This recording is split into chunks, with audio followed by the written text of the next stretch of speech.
Okay, so first off, how to get hired using social media. What we're going to cover over the next 20 to 30 minutes. First of all is, what is social media? What can you use it for? Why should you use it?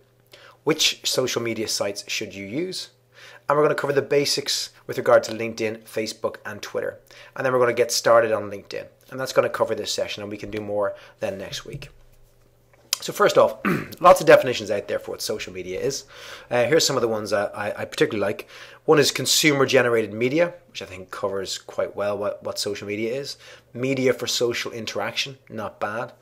My own, which is any form of online or web interaction where you share information with a group of contacts. A more basic version is web pages that anyone can create. Social media has, in my opinion, empowered people to be able to create websites that you can then share all of your information with your friends, contacts, or the world on. And whereas 5-6 years ago you would have had to have design skills, a good bit of IT knowledge to set up a page that tells the world about you, now you can log into Facebook, LinkedIn, enter your email address, fill out some fields, and instantly you essentially have a web page that has lots of rich interactive content on it. And that's been an explosion in the last 4 or 5 years. And recruiters and hiring managers and companies are really starting to utilize this to find people and to try and find unique people with unique skills as well. So why should you use social media to find a job? Well, job boards are impersonal. Applying for a job via careers page is equally impersonal. When you go on to any of the typical job boards websites out there, Monster, Irish Jobs, Jobs.ie, and apply for any of the vacancies or respond to an ad in the newspaper on a notice board, chances are lots of other people have done the same thing. They've submitted a CV, perhaps written on Word, or they've a handwritten one, typed it up and sent it in, but your CV looks pretty much the same as everyone else's. It's got text, it has some work experience, it will have maybe some educational background, some of your interests. It's hard for recruiters to differentiate between pieces of paper or text on a screen. But that's what recruiters and hiring managers have to do. They have to say, well, we have to whittle this down to a few people and then bring those in for interview. What social media can do is help you differentiate yourself in that. You are one of many in the traditional recruitment application process, and the recruiter that you're applying to may be swamped with applications. Yours is just one more. We're in a recession at the moment, and it's particularly telling that when most people in recruitment talk to me, they talk to me about the fact that they do receive hundreds of applications, but that in itself is the problem. It's very hard to find one person. You typically have under-resourced hiring departments within companies and in agencies where they have to find the one perfect person, and to do that from 200 applications can be very difficult. So you need to differentiate yourself and stand out. So what social media sites should you be talking about? Well, the three I think you should focus on are Facebook, Twitter, and LinkedIn. And I'm going to show you very briefly how to set yourself up on each of those as somebody who's a job seeker. And then next week we're going into a lot more detail on LinkedIn, and then we'll look at Facebook and Twitter in terms of how you can use it day to day to try and find a job. So I'm going to jump out of here and I'm going to jump into Facebook for starters. And this is a Facebook page we have set up for a gentleman called Ray Pearson.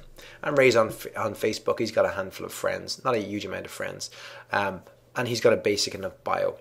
Now, Facebook is not necessarily for finding jobs, but it is a place where you have personal content about yourself, and you can basically tell the world that you have certain experience and everything else. And where you do this is within your profile settings. So if you go to profile, you can click edit your profile. And it allows you to fill in lots more information about yourself. Now, those of you who are concerned about privacy, I'm not saying that we're going to share your photos and your personal information with anyone but your Facebook friends, but you can tell the world that you have certain work experience and that you have an educational background and that you're looking for a job.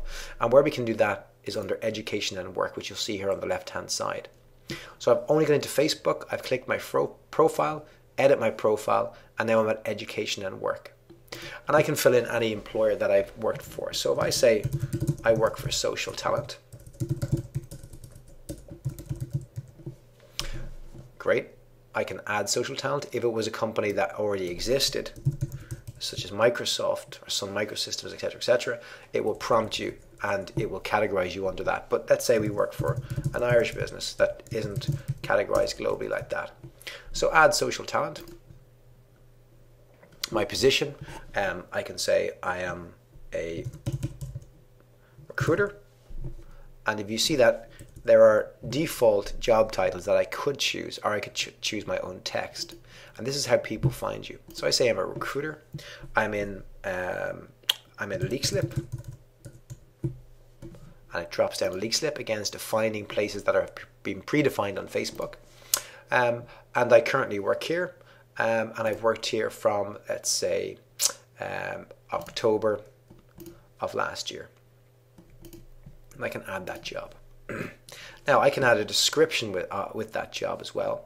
So that's one area I forgot to put in here. I can say I help companies recruit staff online using social media. You can put essentially what is in your CV as your job description in there and save your changes. And you can add a number of educational profile backgrounds on there as well in terms of your previous experience. So if I look for somebody else, let's say before that I worked for a company called Select People. So I add Select People. And I can say that I was a director there. Click the title. I was based in Dublin, Ireland. Managed an offshore recruitment company. And I fill that in there. I don't currently work there, but I did work there from, let's say, in this instance, June 2008 until September 2010. I can add that job. So I'm putting on information on Facebook. So hopefully somebody can find out more about me and come approach me about a job. My education, so did I go to college? Yes, I did. You pick your college. I can say when I graduated from college. I can say I graduated with perhaps a Bachelor of Commerce or BCom, whatever's most appropriate. I attended there for university. And I can fill out the courses, business or whatever it might be. So BCom, and I can add school. If I wish to, I could add my secondary school as well, but I don't think that's probably essential. For you put your last education or your most recent 2 or 3 if you have several professional qualifications. Brilliant. So I can now look at my profile and see what other people would see. So my employers, Select People. My